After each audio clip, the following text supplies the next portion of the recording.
संसदेच्या पावसाळी अधिवेशनाला वादळी सुरुवात. नीट पेपर फुटी आणि राम मंदिर कथित देणगी गैरव्यवहार प्रकरणी विरोधकांच्या गदारोळामुळे कामकाज दिवसभरासाठी तहकूब.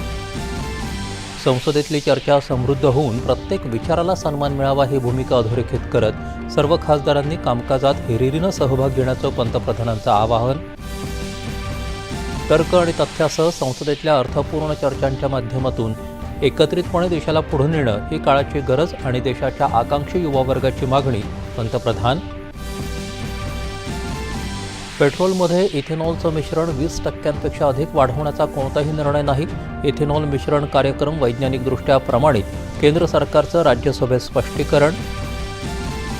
चर्चा करण्याचा प्रस्ताव केंद्र सरकारला पाठवल्यानंतर कॉक्रोच जनता पार्टीच्या आंदोलकांची केंद्रीय मंत्री JP नड्डा यांच्याशी चर्चा. मागण्यांचं लेखी निवेदन सादर. आंदोलनकर्त्यांनी धरणं आंदोलन मागे घेण्याचं आणि परिस्थिती पूर्ववत करण्यासाठी प्रशासनाला सहकार्य करण्याचं JP नड्डा यांचं आंदोलकांच्या शिष्टमंडळांना आवाहन. युक्रेनमध्ये MV गोल्डन लिओ या जहाजावर रशियन क्रूझ क्षेपणास्त्रांनी केलेल्या हल्ल्यात 4 भारतीय नागरिकांचा मृत्यू, 1 जण गंभीर. भारताकडून हल्ल्याचा तीव्र निषेध व्यक्त. अयोध्येतल्या श्रीराम मंदिरातल्या देणगीच्या कथित गैरव्यवहाराच्या प्रकरणाला राजकीय रंग देऊ नये, त्याची योग्य प्रकारे चौकशी व्हावी. सर्वोच्च न्यायालयाचा निर्वाळा.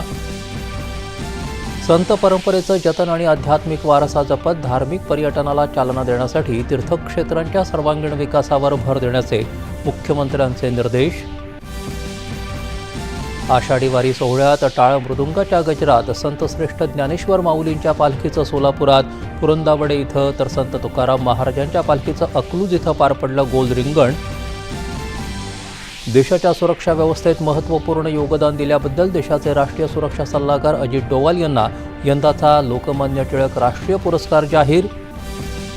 आणि मजूर पक्षाचे नवनिर्वाचित नेते अँडी बर्नहॅम यांनी युनायटेड किंगडमचे नवीन पंतप्रधान म्हणून स्वीकारला पदभार.